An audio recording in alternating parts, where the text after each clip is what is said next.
Hi everyone, I'm Lauren, Vamp's Head of Content, and today I'm here to talk to you about one of my favourite subjects, and that is food and drink. Now, it's safe to say that over the past 18 months, the way we think about food and our eating and drinking habits have shifted considerably. So, in our latest deep dive report, we're looking at some of the biggest consumer and social trends in the space. And today I'm joined by Vamp's Partnerships Director, Courtney Moorfield, our resident foodie, to give you a preview of some of the biggest trends. Welcome, Courtney. Thanks, Lauren. I have to say, of all of the deep dive reports that you've compiled in this past year, I'm very pleased it's food and drink that we get to speak about today. It's definitely one of my favourite subjects as well. And it appears we're not alone in this obsession, as food, preparing food, styling food, eating food, and talking about food have been one of the most consistently trending topics across social this past year. Should we take a look at three of our favourites?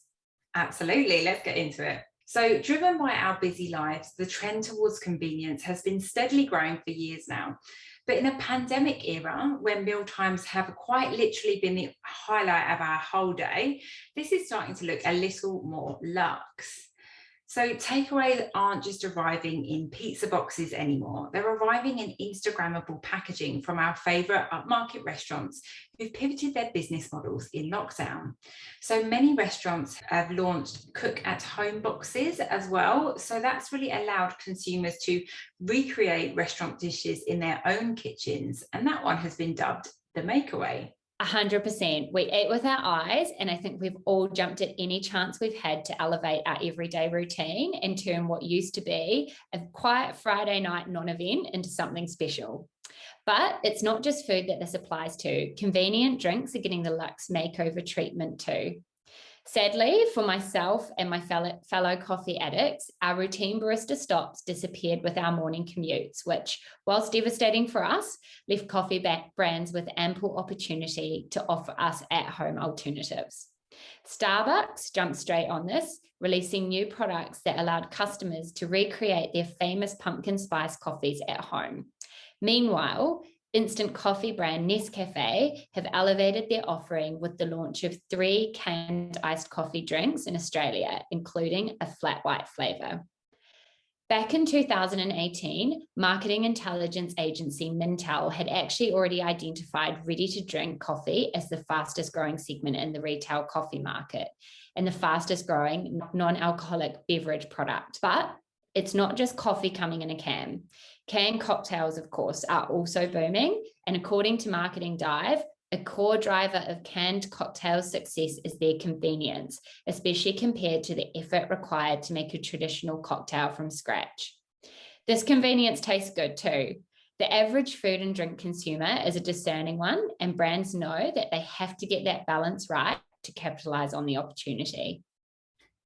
Yeah, I think we all had that moment, didn't we, in lockdown where we thought we could be a mixologist and then realised it's a bit harder than it looks and canned cocktails may be the way forward.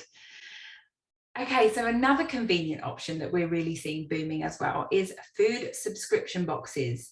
So these already eliminate the need to shop and make daily decisions or even measure ingredients. But during various lockdowns, subscription boxes became even more valuable as the concept allowed customers to dodge the supermarkets, safely purchase food online and have it delivered contact-free. So in fact, there was a 41% increase in the enrolment of subscription boxes this year compared to last. And food and grocery boxes were actually up 114% compared to the baseline, so it's huge. And new and emerging options include baked goods, wine, cocktails, and celebration boxes. So all the good stuff and all really popular lockdown gifts. Now, we just recently ran an awareness boosting campaign for Good Pair Days, which, if you've not heard of it before, is an Australian-based wine subscription service. There's a really great content that came out of here that resonated with audiences, and it proved an effective way to share the benefits for this kind of service. Now, this next trend that we're going to talk about is at the other end of the spectrum, because through lockdown, it seems you're either craving convenience or using your extra time at home to really experiment in the kitchen and hone those cooking skills. And where do you go when you baked a banana bread or mastered the perfect sourdough? Well, Instagram, of course. Now, this has given rise to what experts are calling the show off moment. And this trend's really caught on. We're not only seeing more people participating in food trends, but social users are more interested in consuming this really over the top, indulgent food and drink content from accounts like my favorite, Fit Waffle Kitchen. And this trend's really translating in TikTok as well, isn't it, Courtney? Yeah, absolutely. TikTokers are all about these really visual recipes and sharing the results of various challenges. Feta pasta and Dalgona coffee are two of the most viral TikTok food trends of late. I can confirm that I've succumbed and made them both, and they are both completely worthy of their viral status. These trends have also really highlighted the link between TikTok virality and product sales as well. Supermarkets around the world have reported that feta was flying off the shelves, and TikTok is now so influential in the foodie scene that brands have really shifted their strategies to tap into this lucrative micro community on the channel. Showing off on TikTok does look a little different. However, it doesn't always necessarily mean perfection. So brands are tapping into the trend for show off moments with really simple and visual recipes that they hope are really easy to recreate at home and ultimately go viral on the channel. Absolutely. I think simple and visual seems to be key for this one. So, how are you advising brands to tap into this challenge? Well, the short form nature of TikTok and Reels really does limit the complexity of recipes. So we're advising brands to keep ingredients to a minimum and the method short. I think embracing transitions to speak the TikTok language is always key, and tapping into non food specific trends where relevant to the campaign can really drive impact as well. Adopting an ASMR approach, for example, can really help bring that full sensory experience of eating and drinking to life and showcase the multidimensional impact of influencer content on social. The other thing that we advise, particularly on TikTok, is to really be prepared to jump onto the back of trends as they emerge. The feta pasta moment, for example, evolved completely organically, but this movement best served feta pasta brands able to pivot their planned marketing approach to leverage that amazing agility of influencer marketing and put the spotlight back onto their own product in the process. Yeah, that's really good advice. And I think the masters of doing that, of course, was Ocean Spray when they had that organic viral moment and they jumped on that pretty fast. I think that's pretty best practice. And I would just add to that that we're expecting this trend to be huge during Christmas, because when better to show off than during the Christmas period. So to get ahead, I would hero your products now that could become these show off moments and start looking at creators that could really bring them to life. Okay, so now onto our third and final trend. So, over the past year, it's hardly surprising that we've seen customers return to the foods and brands that made them feel calm and comfortable.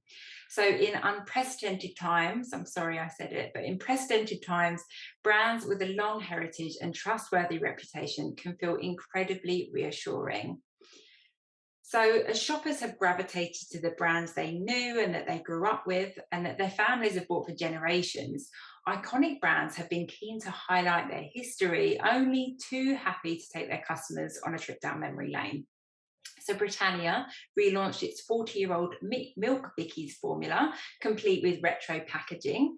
Pizza Hut is offering customers a wearable trip down memory lane with streetwear designs inspired by its old school tablecloths.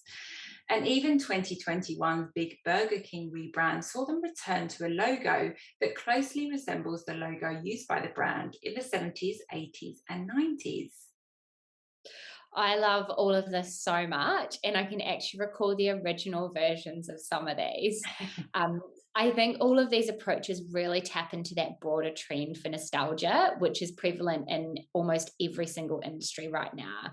Millennials and Gen Z are completely obsessed with nostalgic TV reruns and also throwback aesthetics, and brands are also really taking notice of this. In a campaign promoting its canned gin and tonic offering, Bombay Sapphire teamed up with that nostalgic millennial favourite, Bill Nye, who appeared to have no other real relevance to the brand, but it worked.